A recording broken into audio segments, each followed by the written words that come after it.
రామయ్య ఒక చిన్న గ్రామంలో నివసించే సాధారణ వ్యక్తి. ఒక రోజు అతను తన కుమారుడిని చూసేందుకు హైదరాబాద్కు వెళ్లాలని నిర్ణయించుకున్నాడు. ఉదయం త్వరగా లేచి, తన చిన్న బ్యాగ్ తీసుకుని స్టేషన్కు చేరుకున్నాడు. స్టేషన్లో చాలా మంది ప్రయాణికులు కనిపించారు.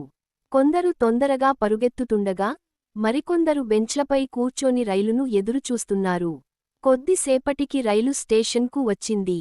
రామయ్య తన సీటు కనుగొని కూర్చున్నాడు. అతని పక్కన ఒక యువకుడు కూర్చున్నాడు. ఆ యువకుడు తన ఉద్యోగం కోసం మొదటిసారి హైదరాబాద్కు వెళ్తున్నానని చెప్పాడు. రామయ్య అతనితో స్నేహపూర్వకంగా మాట్లాడాడు మరియు ధైర్యం చెప్పాడు. జీవితంలో కష్టపడితే తప్పకుండా విజయం వస్తుంది అని చెప్పాడు. రైలు కిటికీ బయట అందమైన పొలాలు, చెట్లు, చిన్న గ్రామాలు కనిపించాయి. ఆ దృశ్యాలు రామయ్యకు చాలా ఆనందాన్ని కలిగించాయి. కొంతసేపటికి టీ అమ్మేవాడు వచ్చి, టీ టీ అని పిలిచాడు. రామయ్య ఒక టీ కొనుకుని తాగాడు. ప్రయాణం చాలా సుఖంగా అనిపించింది. కొన్ని గంటల తర్వాత రైలు హైదరాబాద్ స్టేషన్కు చేరుకుంది. రామయ్య దిగిపోయి తన కుమారుడిని చూసి చాలా సంతోషించాడు. ఈ ప్రయాణం అతనికి కొత్త అనుభవాన్ని ఇచ్చింది.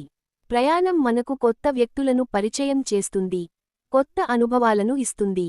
రామయ్య ఈ ప్రయాణాన్ని జీవితాంతం గుర్తుంచుకున్నాడు.